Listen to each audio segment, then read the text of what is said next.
Pwede niyo po ba kami pakibigyan ng update kung ano yung naging saninang pagtaob ng MV Honghai 16 at ano ang kasalukuyang status po ng investigasyon? Kung mayroon na pong inumpisahang investigasyon. Go ahead po. Thank you. Currently, ma'am, nagkakandak pa ng marine casualty investigation ang separate units, which is the Maritime Safety Services units, upang matukoy, ma'am, kung ano ang possible cause ng paglubog. So, meaning to say, na sa proseso pa po. Ayan. So, wala pa tayong mabibigay na konkretong Initial, ma'am, di ba rason kung bakit po ito'y tumaob. Ilan po, doon sa Yes, initial ma'am, yes. na report na natatanggap ninyo po, ilan ang kabuang sakay ng barko at ilan na po ba talaga ang naililigtas at ilan pa ang patuloy na hinahanap?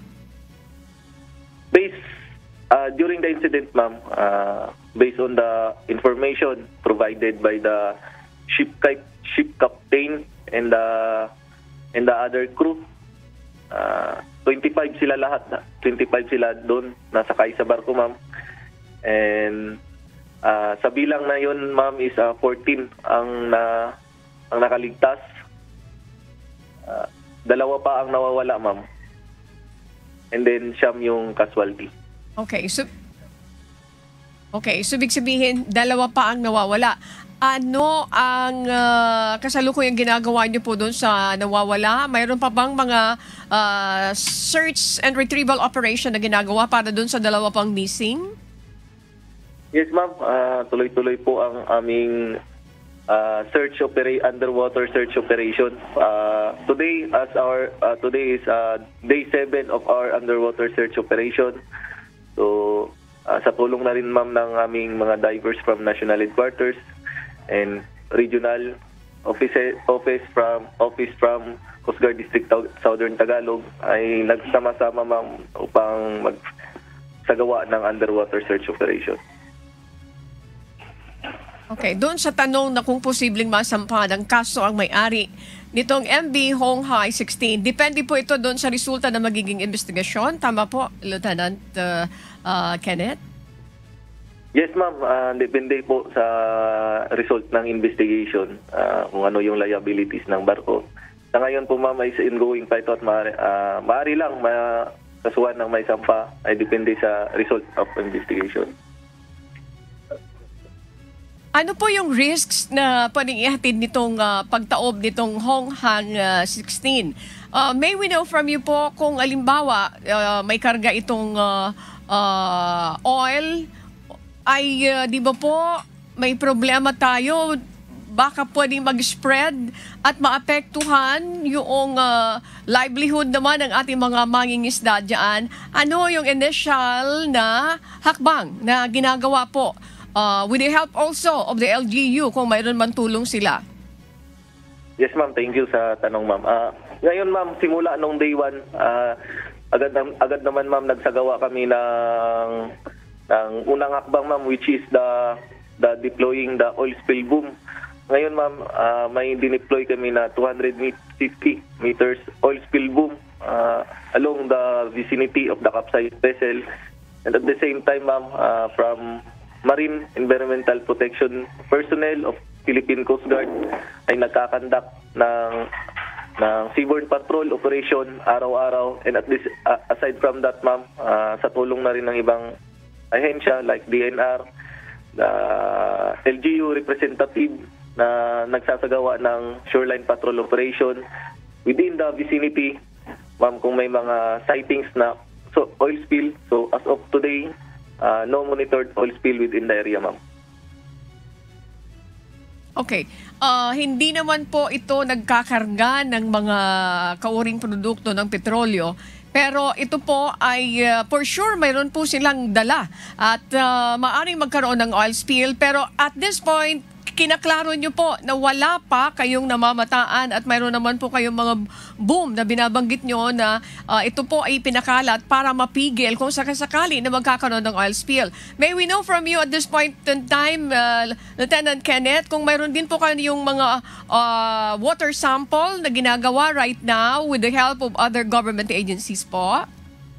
ma'am, araw-araw nagsasagawa ng water sampling yung mga DNR natin. So, according to them, negative tayo sa results, ma'am, ng spill.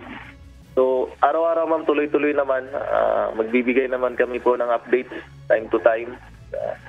And then, meron naman kaming naka-standby, ma'am, in case may naka-standby kaming mga oil spill combat, ma'am, sa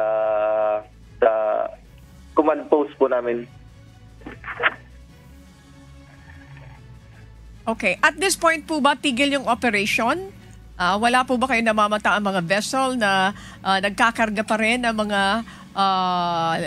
itong sand na idadalhin naman dito sa Manila Bay? Tuloy-tuloy pa rin po ba ito? Meron pa ba kayo namamataan? At kung may namamataan kayo, the same company pa rin po ba ang gumagawa nito? Can you clarify this? Kasi may rami rin po mga nagtatanong. Lieutenant Kenneth, please. Ma'am, may na-receive kaming mga permit from the government, DNR, na requesting na issuance of notice to mariners. So, upon review, ma'am, hindi naman related sa company na which is yung nangyari dito sa Barangay Rizal. So, rest assured naman, ma'am, na i-check namin lahat ng documents na may dumidikit sa amin. Okay, at this point po, mayroon ba kayong observation na nakikita na very very supportive naman? Mayroon nang nakukuhang tulong from the company? At ganoon din sa LGU, ano po yung tulong na nakukuha sa LGU kung mayroon kayo nakukuhang mga informations like this because yung mga nangamatayan at ganoon din yung mga naapektuhan po, yung mga nasugatan, yung mga survivor pero may mga sugat sila. Mayroon na rin po bang mga initial na tulong na nakukuha from the LGU and of course dito po sa kumpanyang ito? From the start, ma'am, ng pangyayari, the one who support is the LGU.